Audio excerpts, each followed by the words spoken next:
say, kids, what time is it?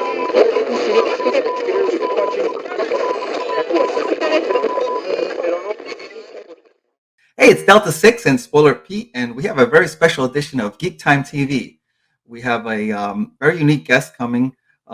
She's a writer, she's a science consultant, she's very knowledgeable in all areas of science, especially space technology. She's had a lot of involvement with NASA, and she's a big Trekkie as well. And her involvement with Star Trek goes back what 10 years, maybe a little bit more. Since the beginning. Yeah, well, actually, yeah, she's been watching it since the beginning, but she's had more direct involvement in the last few years. She's here to tell us a very interesting story about her involvement with Secret Hideout and CBS. And she goes by the name of Tinkerbelle, or actually Tink for short.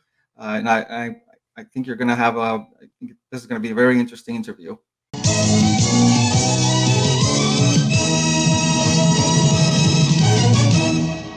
We got a very special guest star with us, Tinkerbelle, here to tell us her unfortunately not a good experience with the production company of Star Trek. Was it just Star Trek Discovery or all Star Treks, I guess? It's Secret Hideout, so pretty much everybody right now. Yep. Gotcha.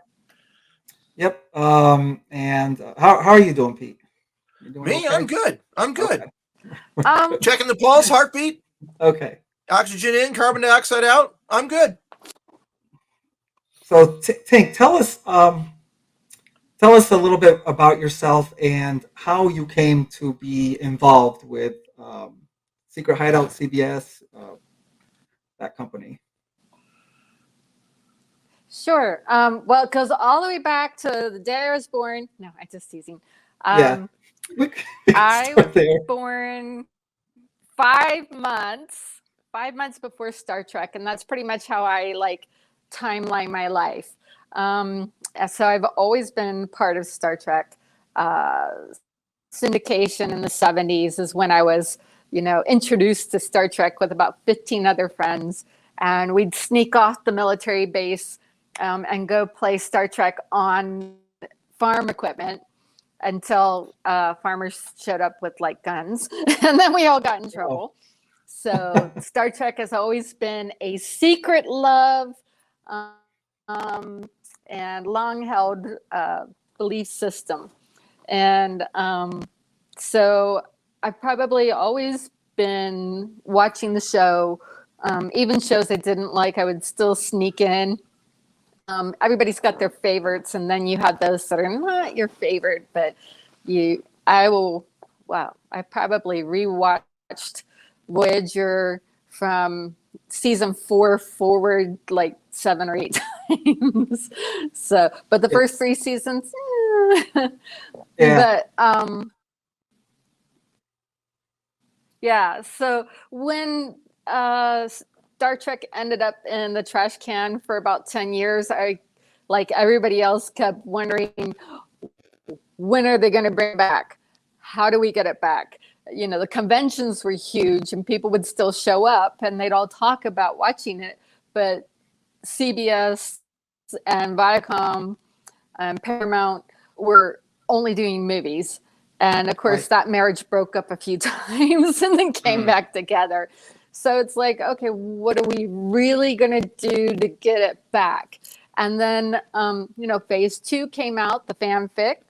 And then Anaxar came out. And Anaxar blew everybody's mind and went, whoa, fans can really do some nice stuff here. And there's stories to explore before Kirk and Spock. And honestly, none of us had ever thought of that. Now, to back up a little bit, I have been in the book industry for a few years, and I helped authors as an editor. One of my books was Crouching Dragon, and it won a Benjamin Franklin Award, which is huge. And I helped edited that book in the sense that it was very visual and it was designed for teenagers, and yet teenagers have never been inside an airplane, and I have. So I knew what the author was talking about. Nobody did. And so my advice to the author was to bring in visuals that could describe a cockpit and maps to describe the different layers of Paris. And at that point, I was building early stage Silicon Valley type engineering paper books. And eventually, when the book industry died, and so then speed forward, I worked in the Silicon Valley as administrative assistant and executive assistant at NASA, Laserscope, UMI, and City of San Jose, City Hall, and Economic Development. Wow. When Google Glasses were getting off the ground. So then I learned more about what it takes to engineer and get an entire mentality going on, and what it takes to operate a business in the Silicon Valley is more than just running your ship, but it's an entire ecosystem of shipping and receiving and highways and airplanes and airports. It's huge. What it takes to get a computer out of the Silicon Valley into your hands over in Connecticut would boggle your mind. So I learned a lot more. And so when Star Trek Continues came, they took Star Trek Phase 2 and they took an Axar, and they sort of merged those two concepts of doing old Trek, but doing the story after TOS. They wanted these are the fan finish. Films, right? It was a 5-year mission. Yes, these are the fan films. So the original series was 3 years of a 5-year mission. So their goal was to finish out the last 2 years and connect the dot to the movies. And I went, brilliant. This is brilliant. This is wonderful thinking. And so they got Lou Ferrigno, they got John Delancey, who played Q. They got some really, Jamie Bamber, Rekha Sharma, they got some really heavy hitters. One of the Doctor Who's showed up. So they went back to the old guest star and just wonderful outfits. And they probably had about 70,000 dedicated fans that would take part in their crowdfunding. Some of the crowdfunding allowed you to be in the episode at a certain tier level. Wow. And so they tried things that nobody had ever tried before. And I was like, okay, I got to be with this group because this group is going to bring it back. And then Jonathan Frakes showed up and Rod Roddenberry showed up on it. Rod was actually in some of the episodes. And then we were all excited. And Vic and the writers were trying new things as well. So they actually would announce a episode, they would put it out, and then go onto Facebook and they'd read all the comments. And in that reading of the comments, they realized they were getting feedback that they could then implement. So one of the feedbacks was new music, but in the old style. So then Vic brought in one of, it was amazing. He brought in one of the musicians' children, who was now an adult, who knew their father's work, and they created brand new orchestration of music. Wow. Oh, that's a great idea. That's blew fantastic. our mind. It blew our mind. Yeah. That's and amazing that in that that particular Paramount was episode, allowing it. I'm sorry. That was amazing that Paramount was allowing that sort of thing to happen, or Viacom or CBS or whoever would have held the rights to it. exactly, and I think that's part of why Rod was there, Oh, because okay. CBS had already gone after a Naxar. Mm, And what they were doing on Star Trek Continues was old enough that it didn't seem to capture CBS's attention. But if they did, Rod wanted to be there, near as I could tell, to provide a little protection. sure. I'm here, Yeah. you know. And so, but they were reading on the comments, and we had this one episode called White Iris, and White Iris was I think it was the eye-opening episode for Discovery and the Renaissance, in that they realized something unusual was happening. They took all of the great loves of Captain Kirk, and they brought him together, and he had a brain injury, and all of a sudden was seeing all the women, Edith, and he was seeing Miramonte, and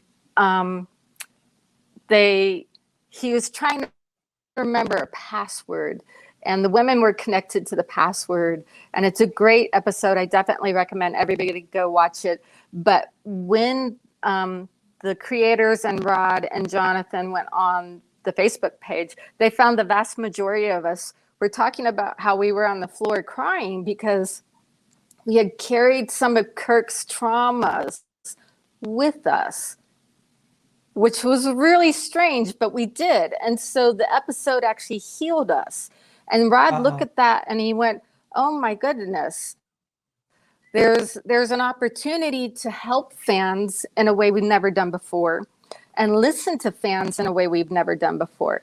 And for all the problems that Discovery had, if you notice, if you watch all 3 seasons, you'll see a tapering back in certain areas and a going forward in other areas, because they were actually listening to fans, which all the Star Wars fans were complaining wasn't happening for them. Right. So Right. I think that laid a lot of groundwork, and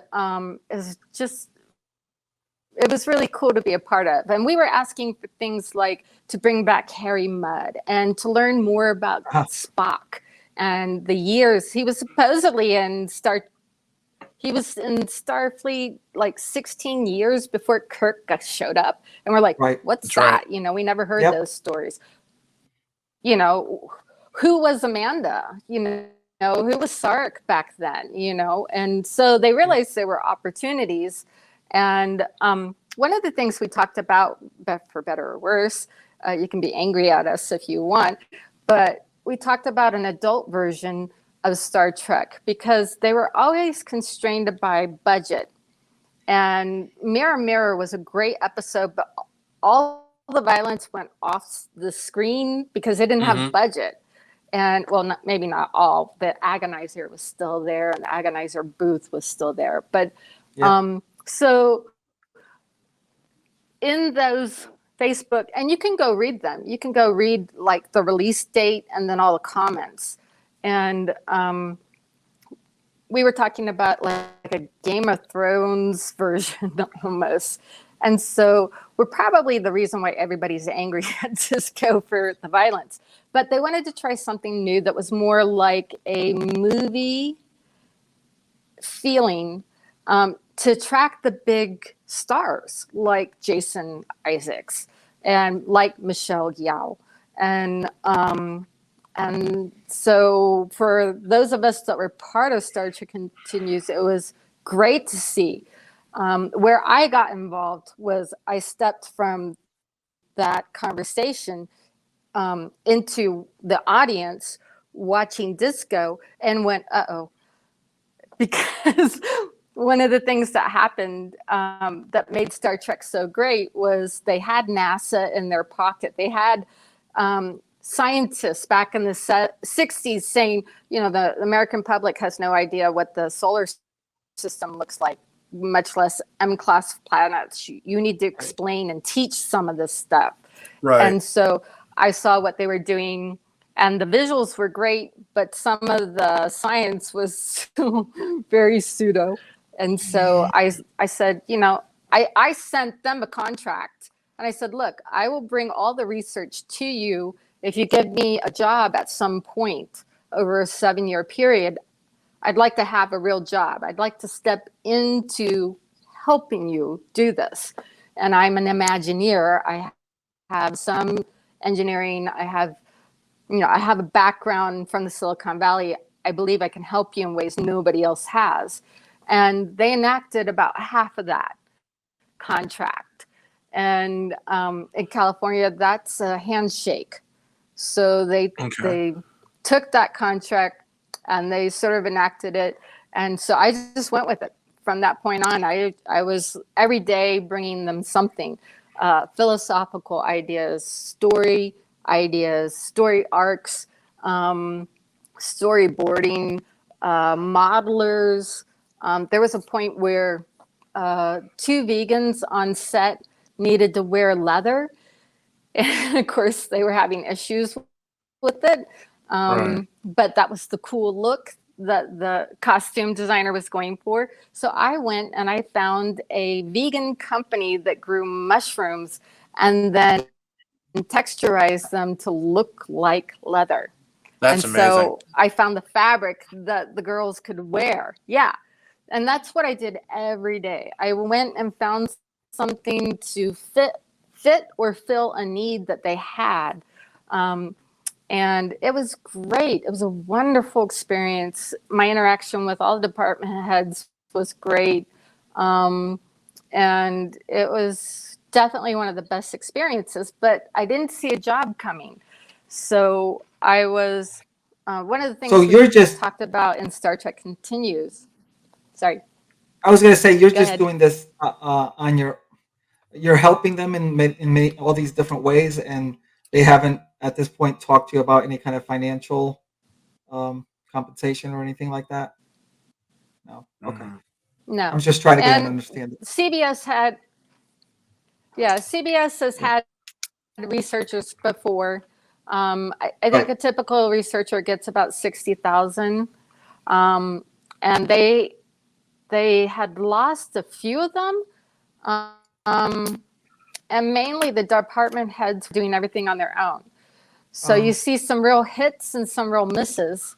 If you go back, I want to say it's at either the end of season 1 or the beginning of season 2. There's a flyby of Jupiter and Saturn, and the graphics were just so awful. I was just like, okay, I have to send my friends from NASA to help them. So I got on the phone and got them and said, you've got to go contact, here's the main person to contact, help them out. They need help. And one of my friends, astronaut, I'm going to say his name wrong. It's Brezhnik. He was doing, he was showing people how honey floats in the space station as you pull it apart. You try to get out of the jar. Oh, okay. Yeah, so I sent that to them because, they had to fake and mimic 0G. And they did a great job in a few episodes, and a few others. And so how do you do that on a budget? And so then NASA brought a whole team to CBS, and they had like a whole day of their attention to just ask questions. And so I was always trying to connect dots for them so they could do that. And if you go watch the Trill episode in season 3, there's a screenshot of like a planet. And it's like no other planet you've ever seen. The visual graphics are stunning and just beautiful beyond compare. So that was my goal, was to give them information that they could then springboard or launch forward. One of the cool ones that I sent was the satellite Cassini falling into the gravity well of Saturn, taking a shot under the rings of our planet. Wow. And Wow. talking about how, yeah, it was just beautiful shot. And Cassini was able to taste the way a robot can taste the crystals falling down as Weird. it died, and relay the information back to us. Oh, And it was just a really cool concept. So they tried to work some of that in. And we got the girl who created the stars, which was a short Trek anime version. And just, they were able to do that all the time. I could do one little tiny thing and they would, be way up here with what they used it for and what they created. So it was a lot of fun. But because no job was forthcoming, then at that point, I was listening to After Trek with Ted Sullivan, and he was talking about the props Bible and how it was a book, an old-fashioned book, and he was able to flip through and find the props that he liked and make changes and request changes. He discussed that in the After Trek, which was done with Matt Mira. And Okay. it was a show that came directly after each episode. And Netflix was the one that paid for that. And I Okay. looked at that and went, I can do that. I can do that. And so I went and found the technology for an electronic book that would allow me to take their props and make them more like a Chilton style car manual. Mm. So do you remember what those were? yes, I do. Yep. Yeah. Well, So he for might. those that don't know, I don't. That would I be do. me. right. Perfect. So Chilton style car manual is a manual that's usually about, an inch to 2 inches thick. And it tells you where every nut and bolt is in your car and shows you how to take your car apart and fix it and put it back together. Okay. And I'm like, okay, well, what if we do that with the props? Because no one has ever been able to recreate the Galileo 7 shuttlecraft. And all that technology was gone. I'm recreating it.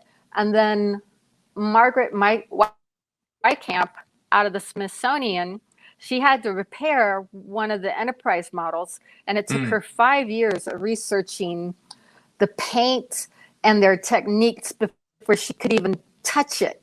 I'm like, what if we build a props Bible that not only shows the props, but how they were built, the textures used, the paint used, and every ounce of the details so that it can be recreated 5 years from now, 50 years from now. And Sure. I also Great tried, idea. yeah.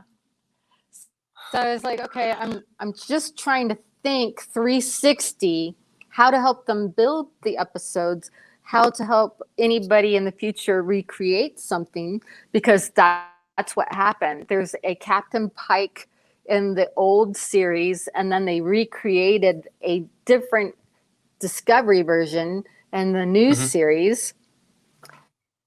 And they had to figure out, how do you build his chair? How do you build his chair, but then make it newer and more like disco and less like the 60s? So, it was working really well. And it took me from January to about May to get on the calendar for the props Bible, the master of the props, sorry. And then by then I had already created a foundation for an electronic book that could have video and AutoCAD and could have links and could have spreadsheets and could have maps and you could change anything and update it. And in 5 to 30 minutes, depending on the satellite system and the cloud you're using, it could push out across the entire planet. Wow. So if somebody on a set, yeah, it's crazy. So if somebody on a set in Iceland needed a new phaser and there was no way to ship it to them, they could pull the AutoCAD and 3D print it there. Wow. Oh, okay. So when you said it took you from January to get a meeting with them, is that what you mean? Or about the props Yeah, label? it took that long to get a meeting with them, but Okay. I had to But build you were something working, for yeah. him to see. Right. Yeah. So I had to build without images or without files. I had to build the framework because that's what a publisher does. Well, you know, if you pick up a Merriam-Webster dictionary, if I can talk, sorry, a Merriam-Webster dictionary and a Webster dictionary and a DK dictionary, each one will be different because of the formatting. Right. Right? So Okay. it's not just about the words and the images, it's the format that's different.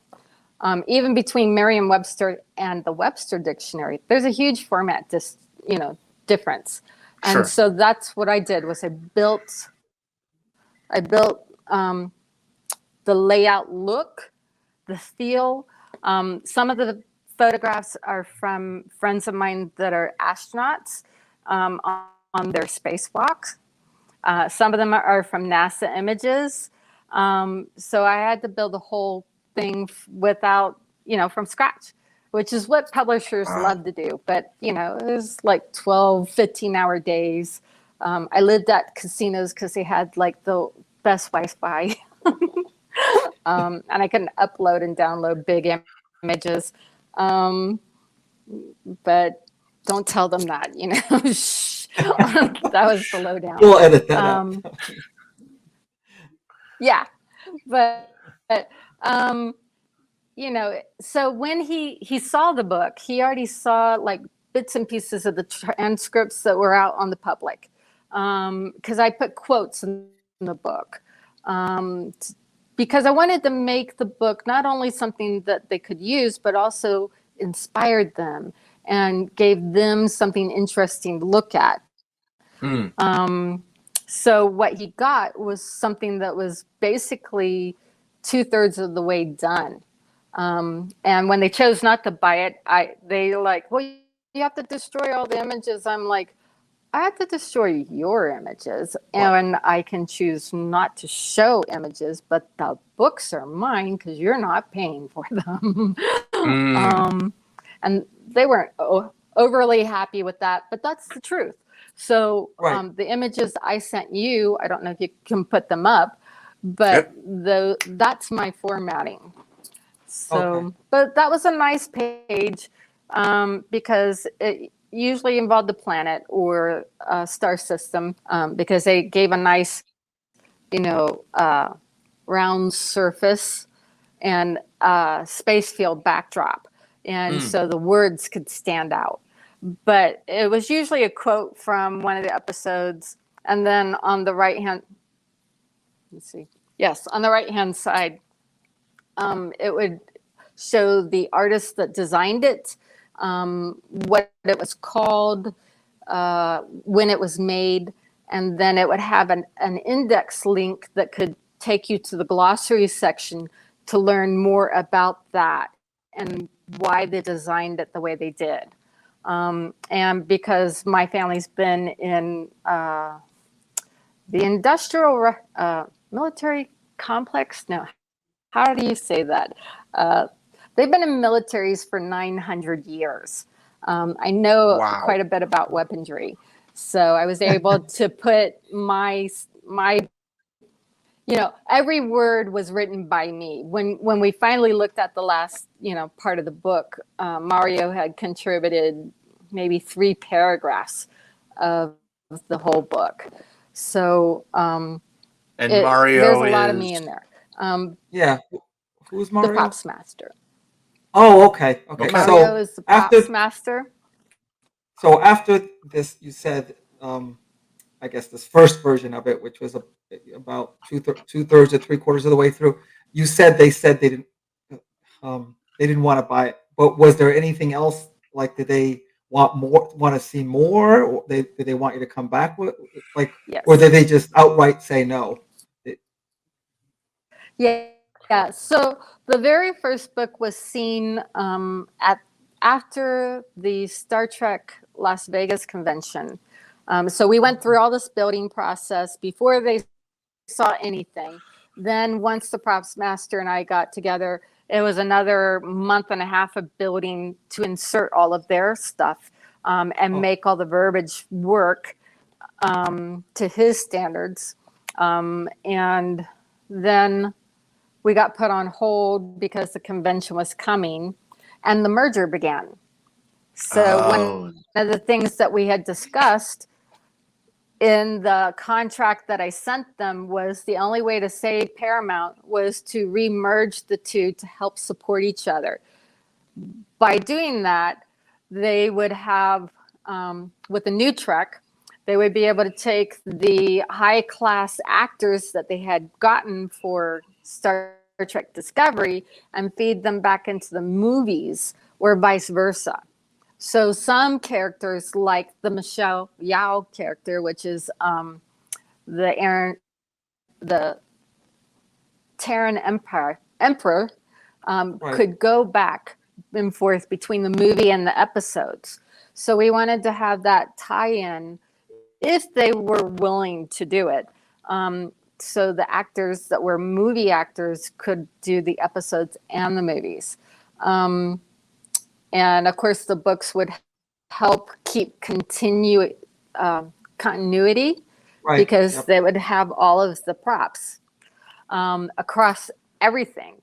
So it was pretty impressive. But the person they had look at it, she barely understood what we were talking about. She really didn't report back to her boss very well on what she saw. And the merger was happening. So then the guy's like, I'm very certain I'm not the right person because I deal with merchandise that goes out to the public. And this is for internal use, but I wouldn't know who to give you to right now. So we're going to take a bite. And I was like, oh, but I understood. And so I was fine. I went on with my life. And then COVID hit and I was sitting there watching them one day during an interview and I went, they're all sitting at home. They're a captive audience. I can bring this back to them and maybe they'll have time to see it because they're at home. Oh, that was good. So I brought it back. Yeah, I brought it back. And they're like, yeah, we're interested, but you had so much of NASA, not really a lot of us. We want to see more us. Okay. And so I was like, oh, if I'm smart, I would have gotten them to buy in by putting some money down or something to show that they were really, really interested before I went and built for another 3 months. Now, what I built for them was, how do I say this? It was not as intricate. The first one really had a lot of moving parts. But a demo, by definition, is supposed to work only part of the way so that anything they don't like, you can quickly change. Of course. Right. So I set the book up. Yeah, so I set the book up so it was Federation, Klingon, and Kaminarian separation. But if they wanted a book for each and every single series, that would have been a totally different animal. And I would have had to rebuild that in full for each and every series. So that's why I built them the way they did. Now, the second book literally came from the last 24 hours of the first book. One of the ideas I had near the end of the first book was a real-time inventory control. I did inventory control for the book industry, and we had 3 stores, and they all were within driving distance of an hour and a half, and even that was a lot. So when Harry Potter came out, we had hundreds and hundreds of Harry Potters in one bookstore and then would drive them to the others because the others had no inventory stock room. Right. So even when you're close and in the same vicinity, inventory control can be difficult. Whereas you've got Star Trek in LA, you had Star Trek in Toronto, and there was even a portion in England. And that's just like the sound stages. That's not even including their HR. That's not including how they hire their actors. That's not including their accounting. There's so many other things that could have been involved. So I thought, okay, well, how do I help? How do I show not only doing what we did, but then expand on this one thing from the last 24 hours that they really need? And to give you an idea of how I was thinking, imagine the Red Angel suit. It's this very big. Have you seen this? I've seen pictures of it. I know what you're talking about. Yeah, it was like a time traveling suit. Has like, yes, and Big it has wings these big wings that come up. Yeah. Yeah, big, huge moving part and full size human, bodice kind of thing. And that one prop had to go from Toronto to LA to a museum for a day event where all the fans got to come and talk to the actors and see everything in person. And then I had to go to the Smithsonian in Washington, D.C. So how do you track things that aren't in your warehouses anymore? So I had to sit and think and think and think. And then once I had a thought on what to do, then I had to go find the software or the platform that would give us what we needed. And here's another example.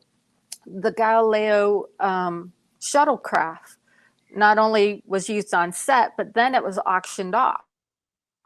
How do you keep track of inventory that's no longer yours? It actually belongs to fans, but the fans might want to use it, or you might want to use it.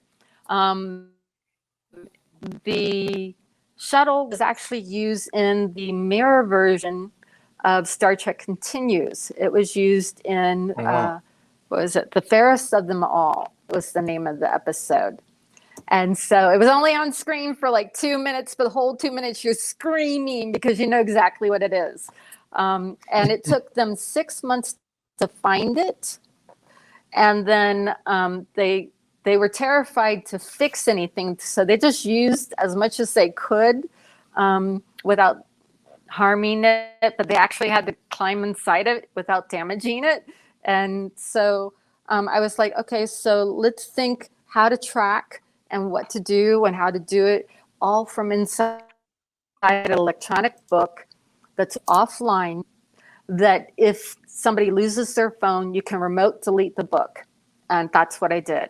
And it took about 2 months. And if you had a fly on the wall kind of camera watching me, you'd have seen me spend 3 to 4 hours laying on the ground, staring at the ceiling, going, how do I do that? Okay, if I do it that way, then how do I do that? Because the creative process is mainly in your head. There might be a point where you're sitting there drawing pictures, but the vast majority is, well, I know UPS will allow me to do real time, but I can't do it inside their system. And what if somebody uses Federal Express? And then what if they use the federal government, post office? How do I get one thing in my book that accesses all of them, regardless of what they use?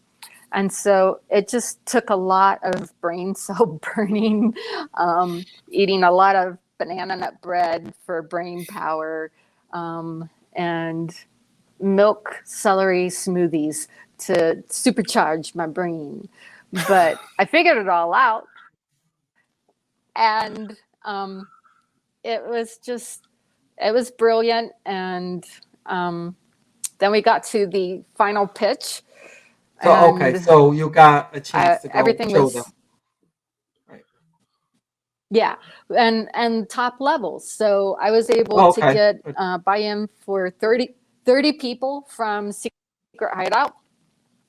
And then I made a critical error, which you wouldn't think is a critical error at all. You think if you've been an engineer, you know you need somebody to test whatever it is to make sure it's going to work for somebody who has no knowledge. Right. If you're Right. going to put a piece of technology out there and somebody needs to be trained for 2 weeks, they'll never use it. If they need to be trained for 4 hours, they'll never use it. Yeah. It has to be something they can pick up and sort of stumble around a little bit, but not too much. So I said, let's invite Jonathan Frakes because he's been in a lot of the different series. He's produced, he's acted. He can be a objective test subject in this book. Could he, for 2 minutes, figure out how to do anything, or is it a complete disaster? And whoa, it went over very badly. It was Asking for nobody him? was happy with that idea. And Really? So they just didn't want to bring even though him he was in, on or the set, he was actually on set filming at the time that I made the request, and he would have been back home in California by the time I made the pitch. So this is during the setup for the second big meeting, and they're just totally like shut it down. No, we're not even going to discuss it. And out of the 30 people that originally signed up, I might have gotten 8 that actually showed up, 5 to 8 that showed up. So it was like, okay, if you're an engineer, you know how critical it is to have somebody try it out, and to do it right in front of everybody would have been perfect, but they couldn't see it. For whatever reason, they couldn't see it. And so, which in my opinion is a disaster, because somebody who's directed an episode, who has been across all of the series, he was in DS9, he was in Voyager. Yep. Yep. He was on Enterprise. He was in the movies. He was, Yep. yeah, he was on Enterprise. You know, he would know if this would be something of value props wise, or if it was too over the top or too complex or whatever. He would have been a good evaluator, guinea pig. But anyway, so then we got some of the things they said really concerned me. And at that point, I pulled all of my files down from their platform. I didn't feel very safe with my material. And they were doing a lot of weird meetings without me. So, of course, that didn't make me feel safe either. So now, then we got to the actual pitch day. When you say they, is that CBS? Is that Secret Hideout? Is that Paramount? Both. So, and yeah, actually all 3. So Paramount was there, CBS there was a representative of all 3 that were there. Okay. And I had invited even the owner of CBS, whose name unfortunately escapes me at this moment. Her family's owned CBS like forever. Are you thinking of Sherry Redstone? Redkin. Yes, Redstone. And so I had actually even invited her, and I went through great effort to find her telephone number and make the request. So yeah, I went through a lot. I invited JJ, I invited her, I tried to invite Jonathan. So, you know, maybe they were pulling back because I was inviting these people outside of them. It just started to go south really fast. But we got to the pitch, and at that point, I had put my 2 files back up, the first book and the second book. The first book was encrypted, and was 95% me and, my files and my photos. Maybe 90% if you wanted to be technical. Everything except 2 files had already been cleared by CBS and released to the public. So nobody was seeing anything new. They might have been seeing it in a different presentation on a page in a book, and they could touch everything with their finger. So the phasers you could touch and flip around and look inside the barrels and things like that. Yeah, it was really nice. And you can see my face. I was just like, it was the best experience ever. So that was that one. And then the second one had a lot less bells and whistles, but it had more important bells and whistles because of the real-time inventory. But it also had some unique things, such as a graveyard for ideas. So if I am going to make this as a Borg lock, that has to be picked, I might make 9 different versions of this, and they're only going to buy one of them, right? So I created a graveyard for ideas that are not used so that the creator, the artist, could get paid if they decided later on down the line to use it for Klingons or use it for, Romulans or Ragelians or. Yeah, and they've done that with designs of ships. Yeah, exactly. Yeah, they've done that with designs of ships in the past. Basically, they just pull something out of mothballs, and suddenly this is the Enterprise E. Right, exactly. So the book expanded again between the first one and the second one on what it could offer them. That as well as had a slide that covered HR and onboarding actors within minutes of doing casting calls and all kinds of purchase orders and lots of other stuff that were more administrative because I had been an administrative assistant. Sure. So we were in a 30-minute pitch, and Akiva was there. Alex was not. Akiva was there, and he did this really bizarre 10-minute skit with Michelle Paradise. And I'm sitting there the whole time going, what's going on? What's a skit? If you wanted to know my knowledge base of Star Trek, why not just ask me questions? Right. But it seemed like a bizarre kind of skit, kind of question what I knew about Star Trek. I don't know, it was weird. But 2 people left the Zoom meeting at the same time.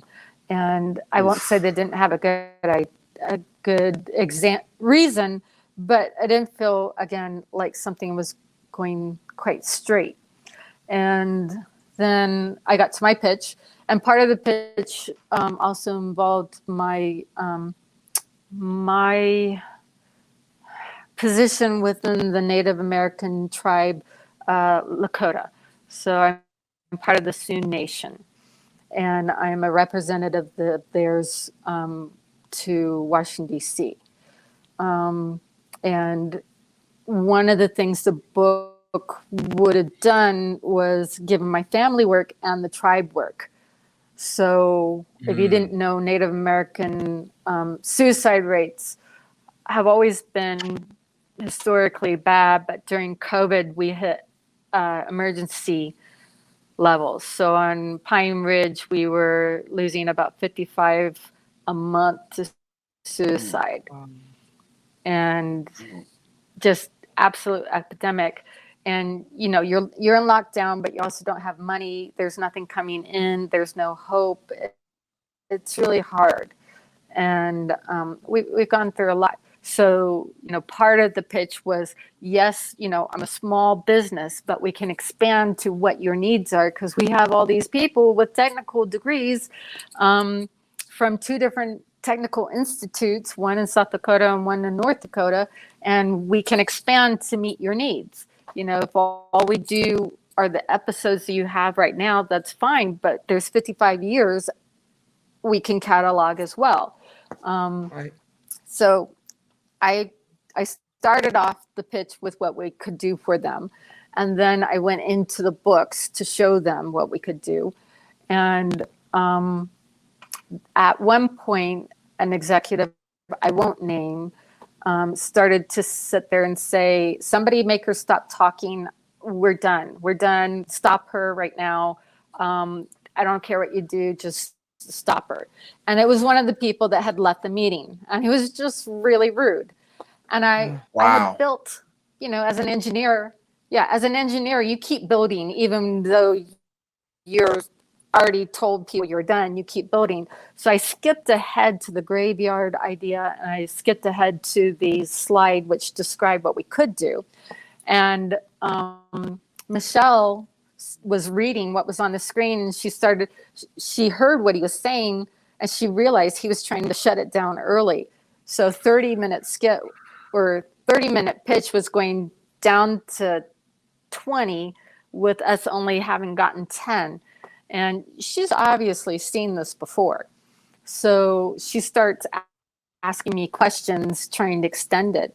And I was explaining to her what the graveyard idea would be and how it could benefit them and how it could benefit her writers, because here's all these great props that were never created, and they could dream up anything they wanted them to be. And then the big slide that I'll send you as far as what else it could be, you know, how they could break the books down, how they could interrelate the books, all these other things. And she's the guy's still in the background trying to shut me up, literally, and just being completely rude about it. And she was just doing everything she could to keep me on the screen to at least say what I needed to say. And I didn't even get a chance to go into the full visuals of what the software could do as far as real time. They knew fundamentally what it could do, like what I described to you, but I had screenshots that I could have shown them exactly. And she just did what she could to save it, bless her heart. And then Akiva's like, okay, you know, it looks great, thank you, but he was about ready to say something else, and the other exec, he's just like, no, we're done. You know, we'll just take it and we'll do it internally. And that registered as a threat to me. Although at the time I didn't think they had stolen my files, that hadn't occurred to me. As far as I was concerned, we were all on the same team. It never dawned on me that they might have done something like that. So I said, look, you know, between the first book and the second book was darn close to a year. If your people had the skill, if they had the knowledge, if they had the ability to understand how software can fit inside other software, they would have already created this technology. I can tell you, having been in the Silicon Valley, this technology all exists all over the planet, but nobody's ever built it or put it together the way I have. It's revolutionary, and it might be ahead of the times, but it's for you guys. And he's like, doesn't matter. COVID's hit us really hard. We don't have the money. We don't have the budget. And if we did, we need to give our people work, and we're just going to do it in-house.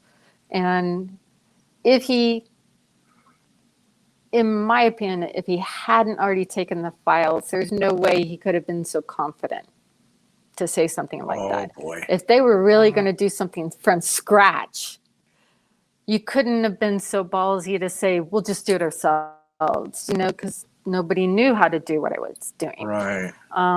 But if they had taken the files, then they could, since the second one wasn't encrypted, they could have easily examined it and broke it down and tried to reverse engineer what I created. But I have all the documentation for everything, and in a court of law, I would win.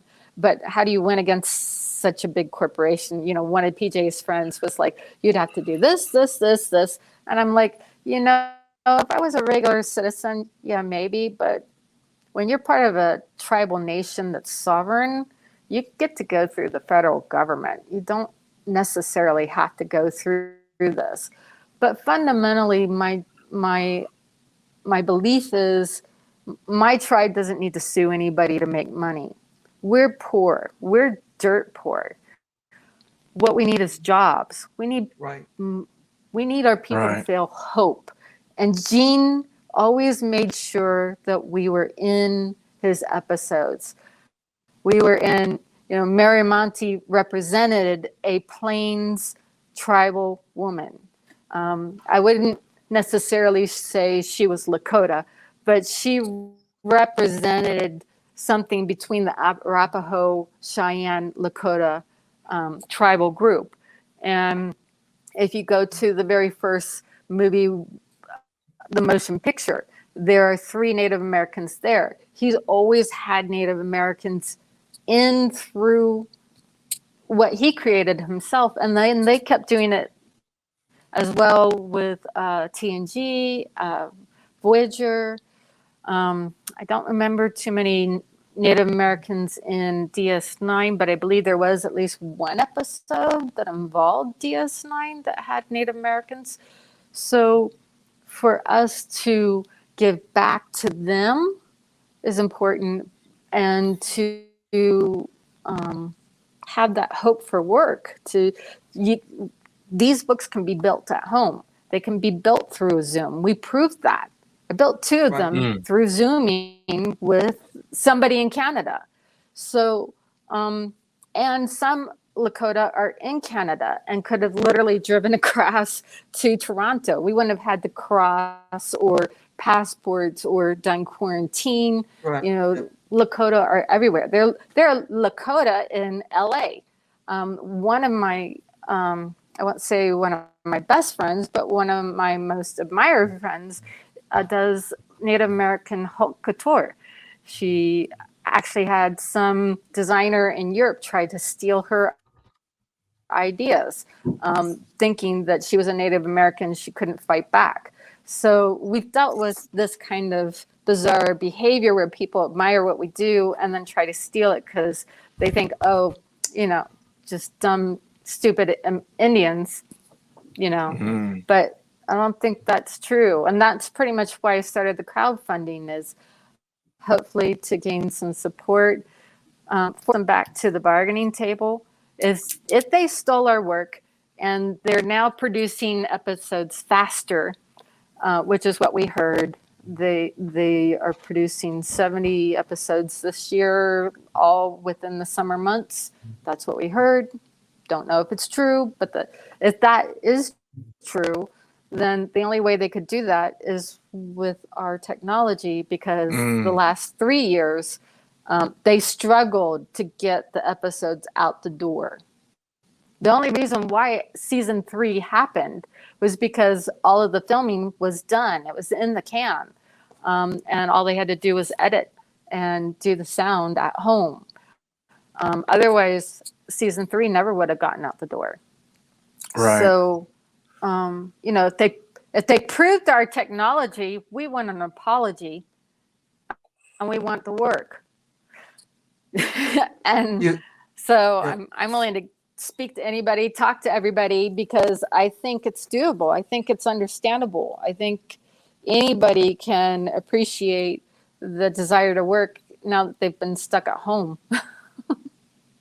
Oh yeah, I obviously we all agree. Are you pretty confident that, well, you just said they produce all those episodes? It would have to be through your work. Did you give them an idea of what they would have had to find a way? Right. Financially, what would it have cost them to buy your work? Next to nothing. Yeah, so I'm very confused as I to, do you something always called hear flat. you always hear like if an episode is like $1 million, so it's like you would think that they'd have the money. Right. Um, our technology is very inexpensive. It's 10,000 for 5 years worth of service. So we Oh build the wow. books, and then every 2 months we would have updated the books. And if you divided each month into 10,000, it came to $167 a month. Wow, that's You amazing. I couldn't could get afford that. anything I know. Anybody could afford that. Yeah. You couldn't. We just wanted to prove the technology. Our flat fees were designed so that a small business could take advantage and a corporation could take advantage. If we proved to them that we could handle Star Trek, then we could have done Sheldon, Big Bang, we could have done CSIs, we could have done any of their series, and we could have talked bigger prices at that point. But to do Star Trek, my estimate was to do Star Trek properly, you would need no less than 7 books and possibly as many as 21. But that's breaking the art department, that's breaking the jewelry department, that's breaking the prosthetic department. That was me breaking them apart by department. Whereas if you did 7, it would be the series. If you just broke the books down by series and had all the departments in that book, one of these books can be 300 to 500 pages. And you can cram a lot in. The way I layer them, you can cram a lot in. And the value wouldn't just be for executives and budgeting and directors, but it would also benefit writers and actors. So, for example, Klingon weapon. The thought was that not only could we have all the information to recreate that weapon, textures, paint chips, all that kind of stuff, but then we could have layers of video where the actors are choreographing their fight scenes.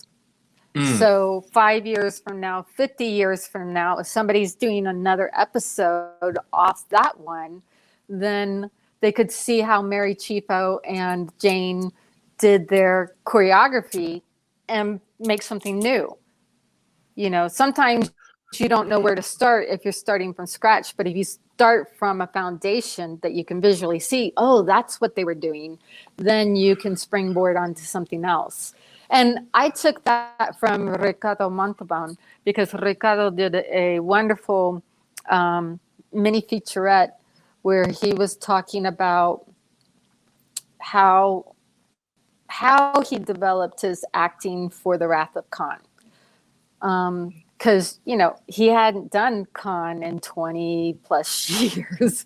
So when they asked him to do the movie, he was like, what was I thinking back then? I can barely remember the days, the hours I was on the set because he did such a wide body of work. He went and he watched the episodes himself multiple times to get back into the head of who Khan was and what Khan would hold grudge-wise against Kirk, and how much he loved his wife. Ricardo wasn't remembering any of that. And, at 65, that was like the furthest thing from his mind. Now, he had done some conventions and he had done some featurettes, but, coming back to the movie was a different thing. That was full scale. And so it was beneficial to him to see that kind of camera footage. And so I thought, okay, well, let's insert that concept into the book as well. So actors and script writers could look back and visually see for themselves what people were thinking and how the choreographer asked them to change this and change that and why. Because that helps, again, springboard towards something new. And yet it's still based in a world canon-wise that's old. Right. Now, if I'm not mistaken, didn't they also say something to threaten you not to take this to Disney or to any other company?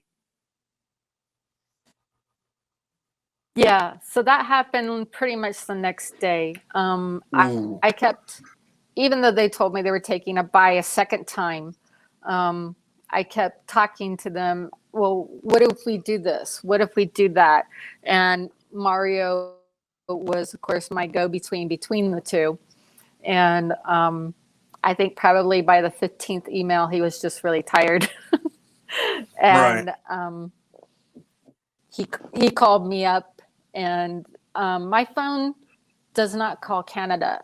And for him to call me takes a specific kind of, almost like a collect call kind of feature. Right. You have to accept the call.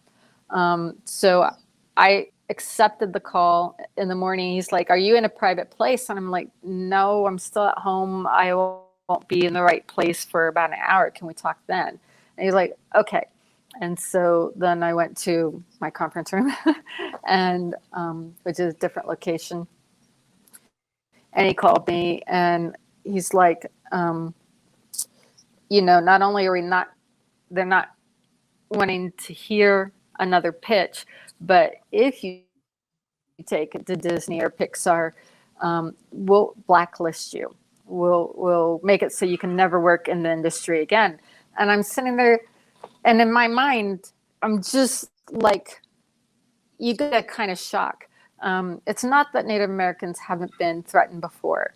I can tell you my life's been in danger many times. But after working for so long with somebody and had such a great relationship with somebody, it was shocking to hear. And I'm in my brain, I was trying to understand why I would even consider it. Yes, I called JJ, but I called JJ and asked him to be part of the pitch because he had been a movie director of Star Trek. I wasn't thinking, he now works for Disney. And those two things didn't occur to me. So I'm just like, why would I go over there? I do Star Trek.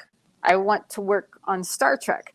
Star Trek's going to help us get into space. Star Trek is going to help humans be inspired to go explore throughout the solar system. Star Wars isn't. Pixar's not. Even if they do one or two movies, they're doing them for pure entertainment. There's no science. I'm into the science part. I'm into making something look realistic, so that we can reinvent cell phones or reverse engineer cell phones from communicators. I'm just a totally different focus. And they're like, "Okay, great. So you're not going to do it." And I'm like, "But why would you threaten me? What are you talking about?" And then came a threat to my entire family. If you go this direction, just to be clear, we'll destroy your family. And I'm just sitting there going, what is wrong with you guys? Yeah, I don't what is wrong with understand. Why are we going to this extreme? Well, again, if they had stolen my files, then they would have an edge, and then taking it to another company and giving them an edge would also be the same thing. So, looking back now, I can say, well, that now that makes sense. Before that, it didn't make sense. But there again, being Native American, you're a sovereign nation within a sovereign nation. And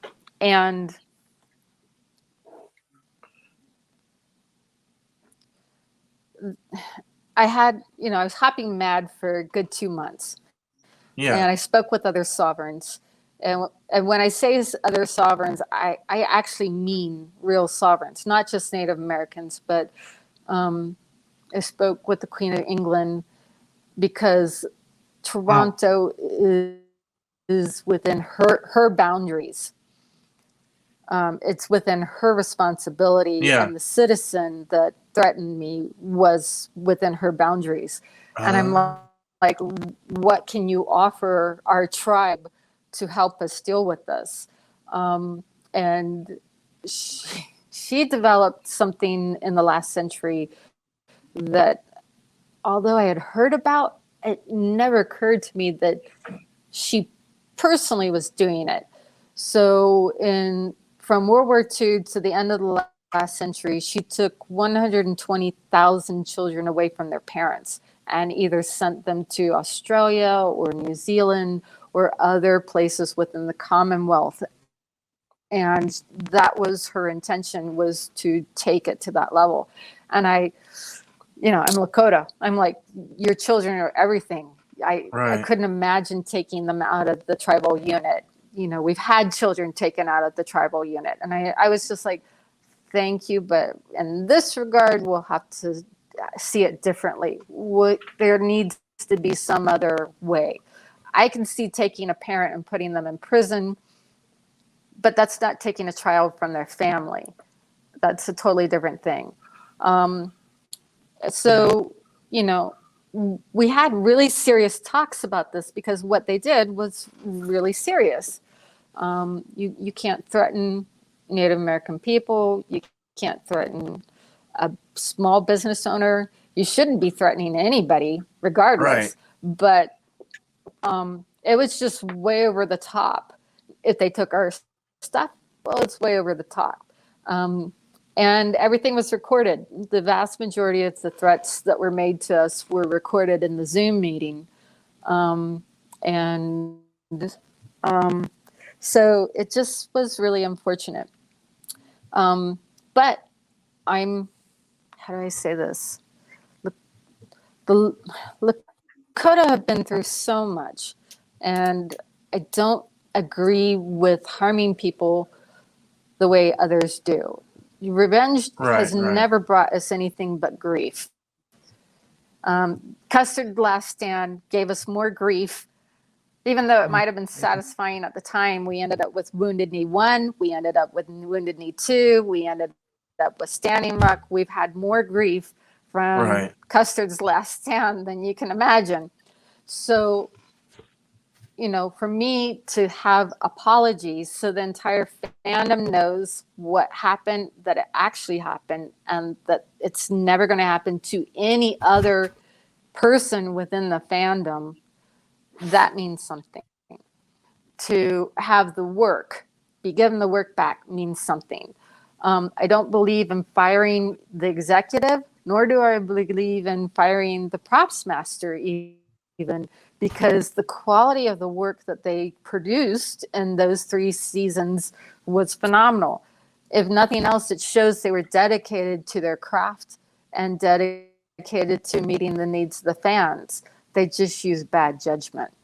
And so my beliefs are a little different, a little strange, but I'm hoping that people will get behind us and rally behind us because they're higher, They're just fighting fire with fire works with fire. It doesn't work with humans. It just doesn't. A great point. And we've been through so much, even recently. If you didn't know, almost 1,000 bodies have been found buried in residential schools throughout Canada, and we just received 9 of them back. Just 9. So residential schools, yeah. Well, we're in America, and the Lakota, how do I say this? Even though the United States and the Commonwealth of England are separate and different, there was a time when it came to Native Americans that the rules were the same. And one of the things they tried was to take the Native American out of the children and make them into Euro. Basically, they tried to be Borg and assimilate our kids. So some of our kids went across borders to other residential schools, and they would cut their hair, give them new clothes, teach them how to be like them. And if things didn't work out, they'd kill them and they'd bury them. And so within the last 3 months, we found all these graves, and they've been exhuming them, and some of them were found to be ours. Oh, man. So just a few weeks ago, the governments talked and managed to bring ours home, and we just buried them a few days ago on Rosebud, which is right below South Dakota, Ellsworth Air Force Base, which is where my family was when I joined the tribe. So, a lot of this stuff is full circle. There's nothing CBS could do to us that's worse, that hasn't been done worse. Right. But to get people going, to get corporations going in the right direction so that the 21st century goes better. We have things to offer. Our creatives, we're brilliant artists. Corporations can do stupid, idiot things all the time. They're just human like anybody else. They're trying to survive. And COVID's been hard on everybody. But in the entertainment industry, there have been film companies that have folded left and right. There have been ArcLight theaters folded. I didn't know that. I just found that out. They folded in April. There are companies that are just dropping like flies. So I can have compassion, but I can still want it to go right. I can't see the fans supporting them when they know that we've been threatened and had work taken away from us, especially if we're still willing to do it. We just want it to go right. And so, now, do you know that's who the way was making? I come at it. And I'm sorry. Do you know which company was making the threats against you? Was it Paramount, Viacom, CBS? I hesitate to say Secret Hideout, but I mean, do you know who was making the threat? So the very first threat was the one that happened during the Zoom meeting, and that was the CBS executive. Oof. 100%. The second threat was made by the master of props, and that is a vendor of theirs. And they have different master of props for each series. Some of them overlap, some of them don't. So what he's in charge of now, I don't know. But again, if you ask me, do you want him fired? No, I don't want him fired. He made the Red Angel suit. He made Captain Pike's chair. We're talking about somebody who's brilliant, who's extremely talented, incredibly resourceful. I don't want him taken out of what he's doing. Maybe a lot more oversight. And I believe that fans who have talents, who have abilities, the Lucille Balls of the world, the Larry, I'm going to say his name wrong, the map cartographer, Nemec. Is that his name? Maybe. I'm terrible with how to pronounce people's names. Yeah, I mean, there's always going to be people that are fans that have skills that can benefit them, and then they borrow the work.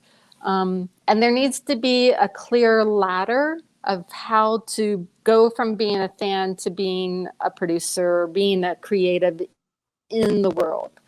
And I think the fans have proven, fans like Vic Mignogna, who made wonderful episodes and is a great director and writer in his own right, and a musician.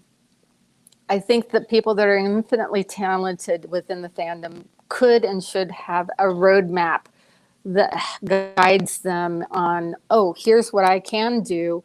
How do I become employed? Because there's always going to be a crossover. And I think there should be an avenue for that crossover. But yeah, when we did, the first contract was all in the United States. The second contract started between me and the production company, and that was in Canada. And I had some concerns. The Berne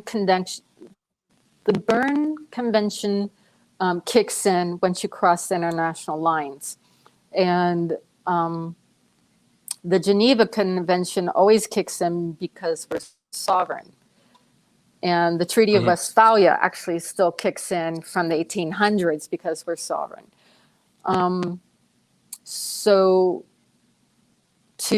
But it becomes very complicated, even for them.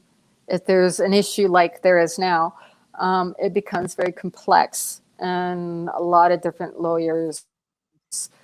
And so CBS agreed to literally take the NDA from the production house and become the final stamp on the paper. So even if the production company was the one that gave us the second final threat, CBS is still responsible for that because it happened on their contract. Gotcha. So otherwise, wow. We still have to go back to the United Nations and go through the courts there. But I'm of the mind, if I had to go through the general attorney, or if I had to go through the State Department, which normally helps with sovereign issues, then I'd rather go there than through the international courts. Because if we have to go through the international courts, then whatever they choose ends up affecting CBS in Australia, CBS in Germany, CBS across the whole globe. And my goal is not to harm the company, but to say, it did the wrong thing. Let's go this way. Right. Maybe it's a little bit more Janeway approach. Q would do a lot different things. Yeah. Wow. And God love the Queen of England, because she and her, even though we vastly think of things differently, it was refreshing after all the heartache that Native Americans have experienced in Canada. It was refreshing to see her take an active interest and even think along the lines of how she could help us and support us. I bless her heart a lot for that. So it was a lot easier to calm down and not be hopping mad. But at this point, I'm facing eviction. At this point, I am 4 months behind in rent. The money that would have smoothed this over for me and countless others in my tribe and my family, we don't have that. And so we're facing dire consequences. 11 days. I was almost served. Well, essentially, I was just served an eviction. What was it? At the beginning of the month. And because of how they did what they did, the CDC moratorium kicked in, and I was able to get that into the courts. But they can literally next month just do the same thing because it ends next month, which is in 11 days. And as I said earlier, this state, the state of Nevada, we're seeing record level evictions, and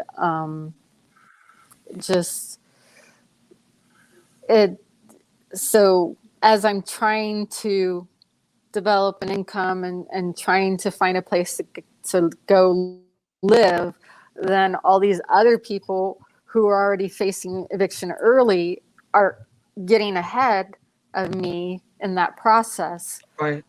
There's no way I can develop enough money fast enough to, I mean, I managed to find a little bit of part-time work, but not a lot, and not enough to get first and a deposit and last month's rent, and much less a moving truck and all those other things. So one of the crowdfunding that we have is to just help me pay what I already owe and get going into new location. And then the other one is to just try to get CBS to come to the negotiation table. If all people want to do is help me so I'm not facing going homeless, I would be grateful. But yeah, any help would be appreciated. If all you do is share this with other people because you don't have any money to donate. You know, I've had somebody donate $5 and I've had somebody donate $20. One person was a sweetheart and donated $50. And so far we haven't broken 200, but just having that has been very helpful, and it will go on a down payment to some place to live.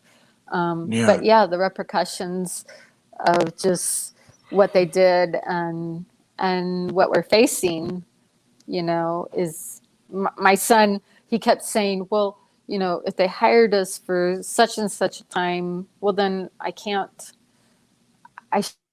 shouldn't leave my job. I can't worry about, you know, retirement. You know, it's not like they're going to hire me. Although we did discuss for a period of time of them bringing 15 of us on board as real full-time employees.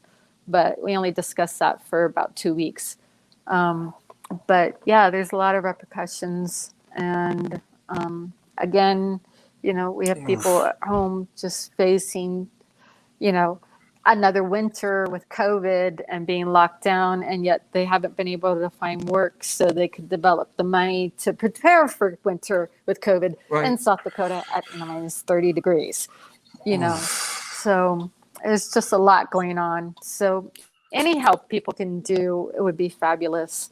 I've made a small video of what the book actually looks like and how it moves and how it operates. So if people see it, and they think, oh, we would love to have something like that.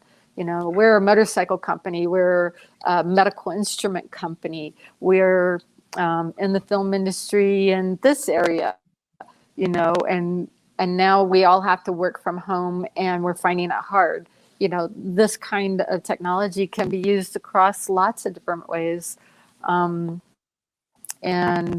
like I said, you could even make a phone call from the book. So there's a directory with email and telephones. Wow.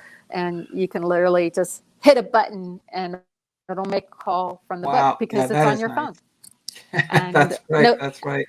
Yeah, and nobody can steal it.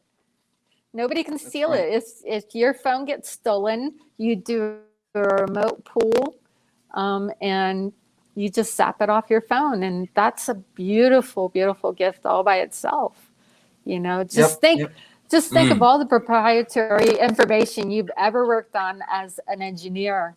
And do you guys remember around the turn of the century, the ING line company?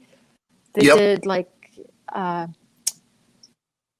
business venture investments or something, and a whole laptop was stolen from some guy's home, and it had all of their clients on it. It was like the worst catastrophe that ever happened. Yeah, all their clients, all their data. If that was to happen again, you just get rid of it. Yeah, you just delete it. You go into your cloud and you zap it from your cloud. That's amazing. That's beautiful. Amazing. Yeah, we were gonna. Yeah, I was just gonna. Definitely. I was just gonna mention the two funds that you talked about, and we will have them we have them down in our description for everyone. And I encourage everyone to please try to give as much as you can, and definitely I hope we're hoping your story gets as far and wide as possible to try to get something to get. I don't know. I'm hoping CBS will just be able to fix this. Yeah, it would be really nice now that they're merged.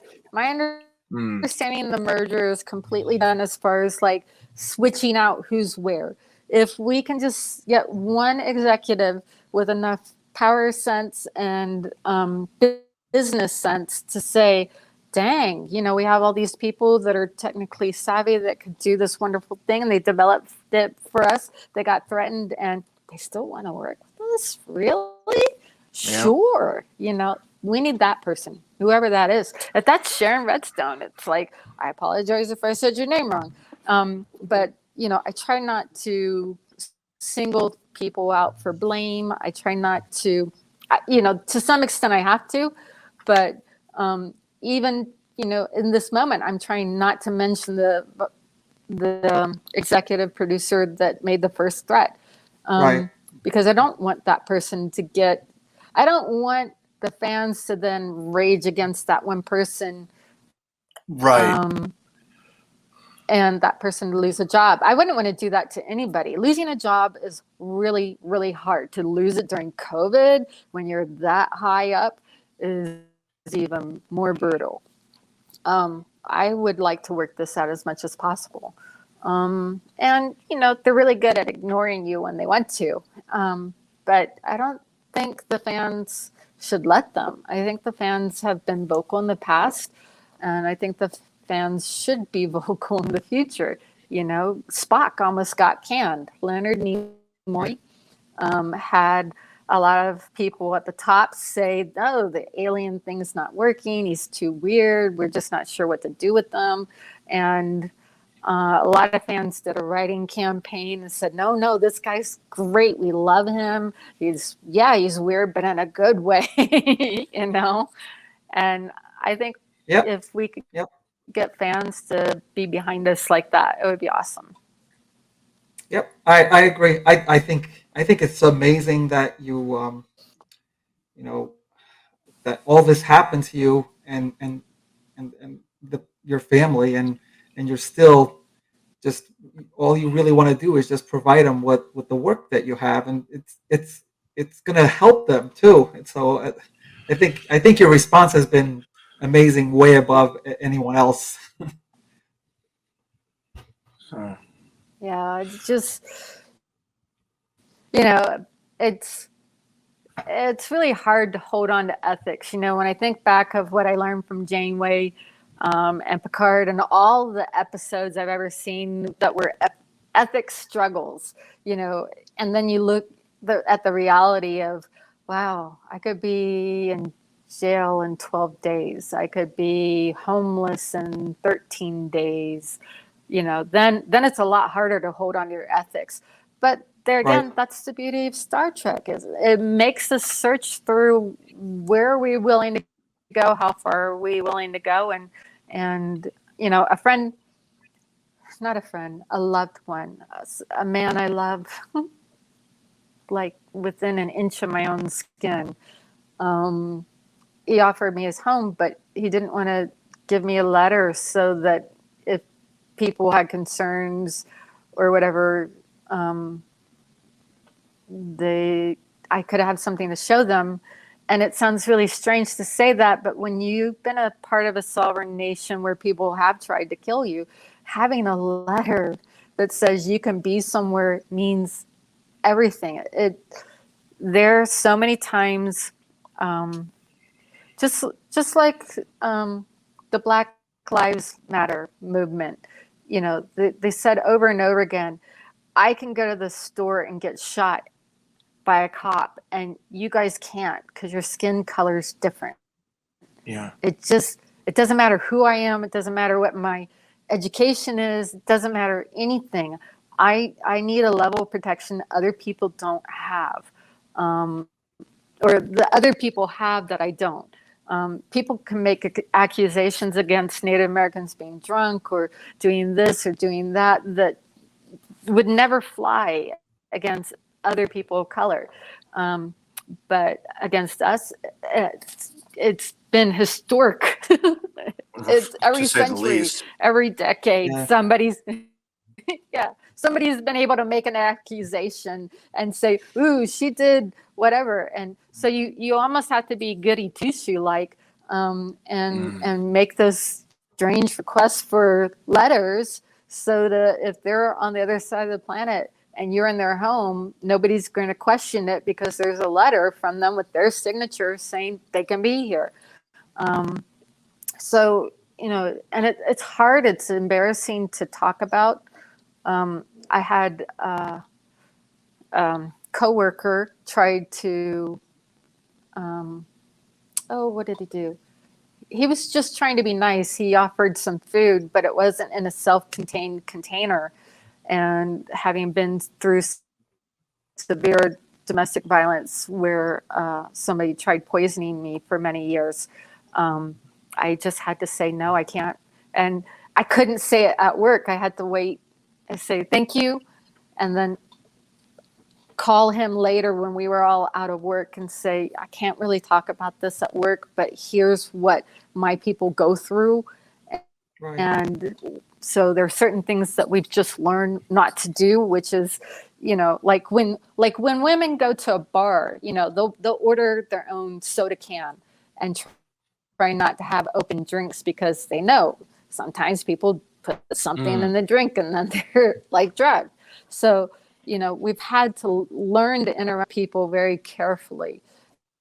And it's horrible. It's a really bizarre way of living.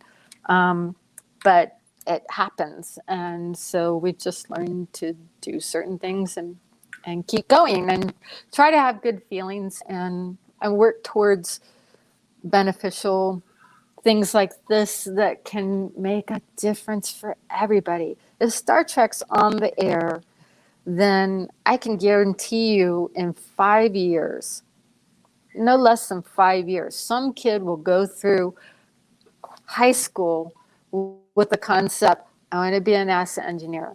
I want to go with Virgin Galactic and I want to help do this, or I want to go to Mars. Star Trek is out there.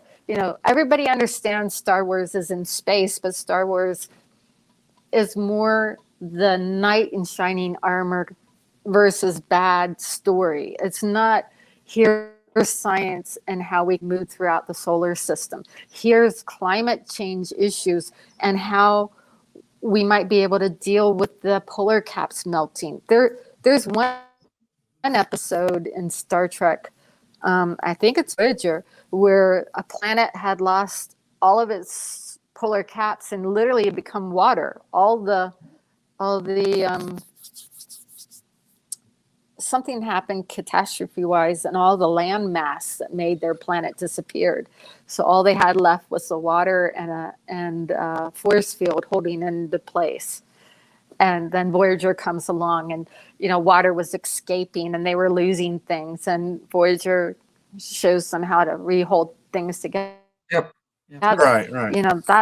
That's the beauty of what Trek can do. Is here's something going wrong. How can we problem solve? It's a constant problem solve on even DS9. When you look at Bajor, I think has a lot of parallels with what Native Americans deal with. How do we hold on to our culture?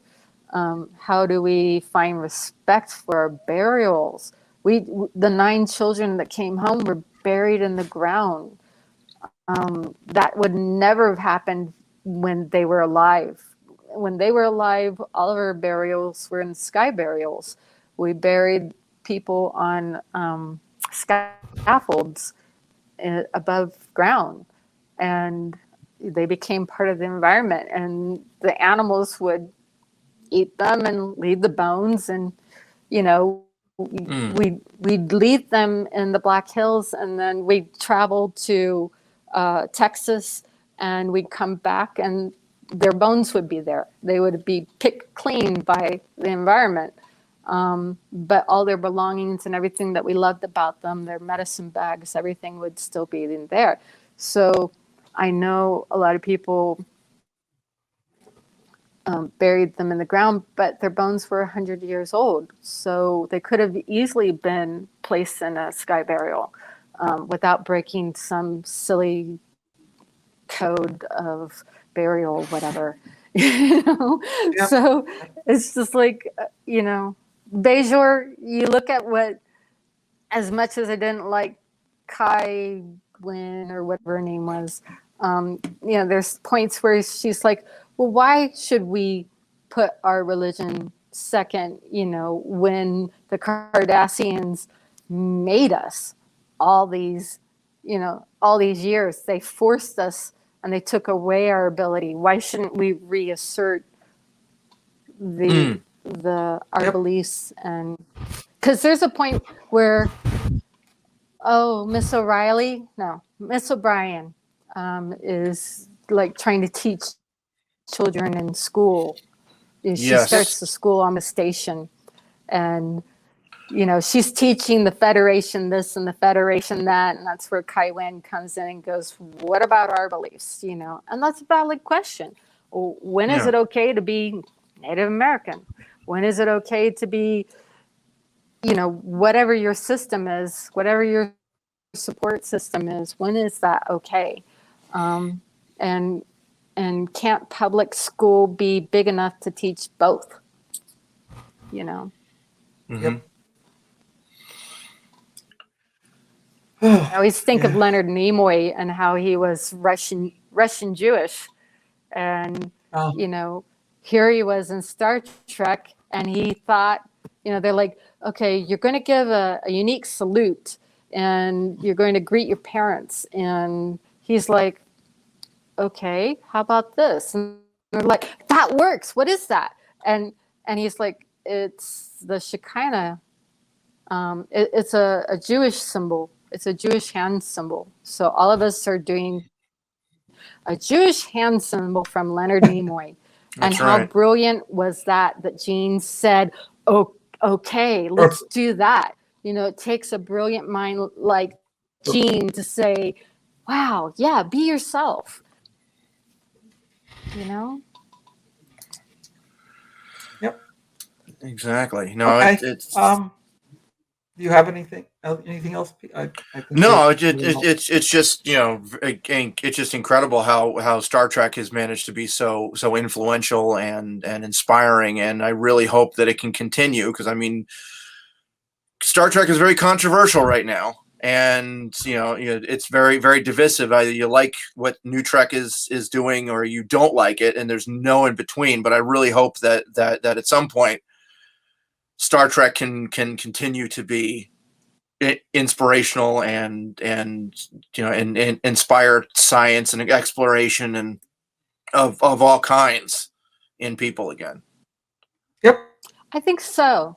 When I was still part of it, even though Strange New Worlds had been placed on hold, the writers had already written almost all of the episodes for the first season.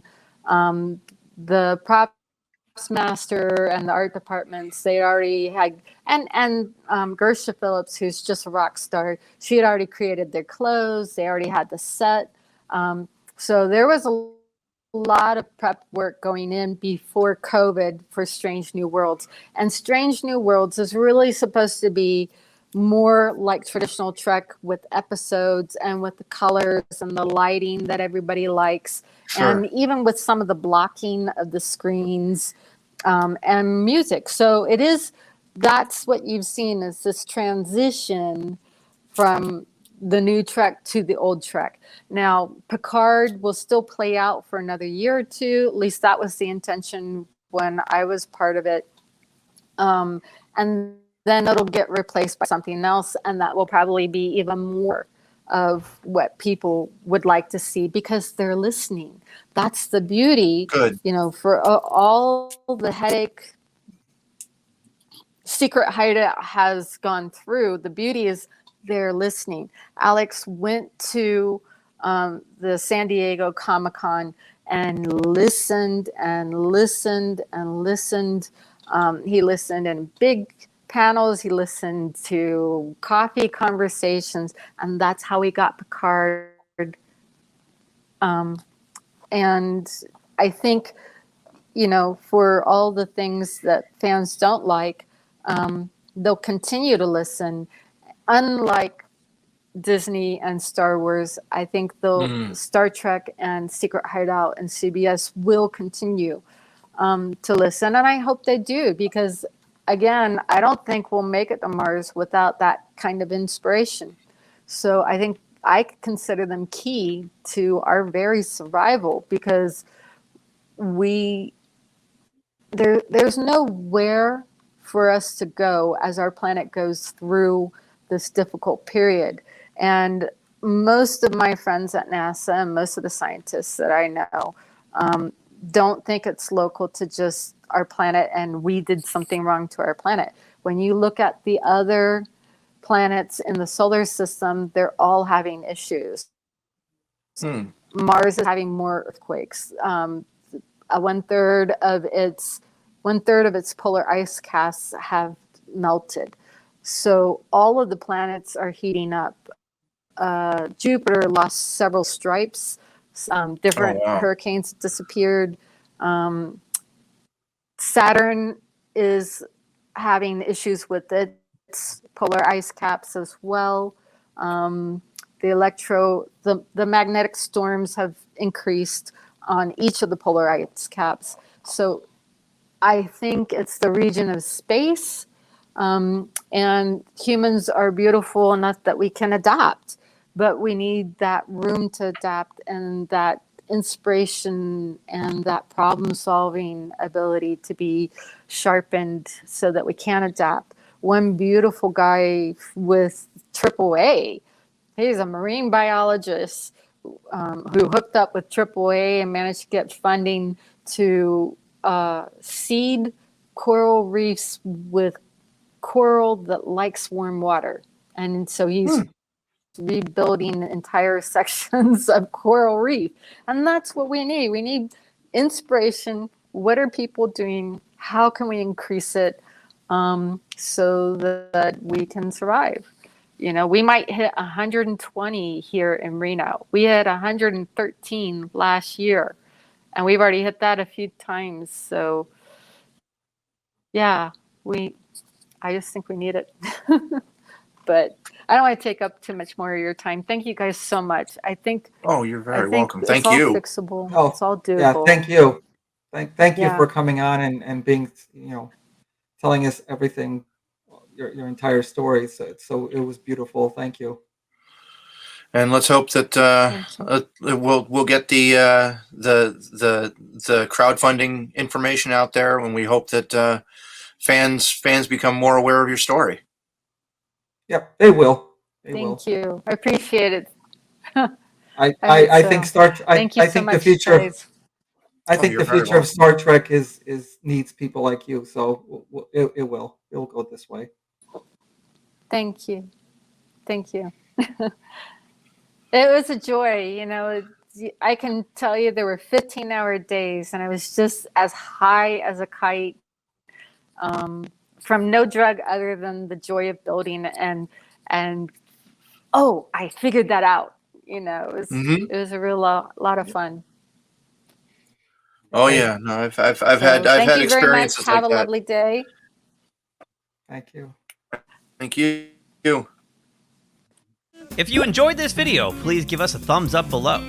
Also, please subscribe to Geek Time TV. It really helps us grow the channel. And make sure you hit that bell icon in order to receive notifications every time we drop new content here. You can also check us out on social media on Twitter, Facebook, and Instagram at GeekTimeNet. Thanks again for watching. We will see you soon. Say, kids, what time is that?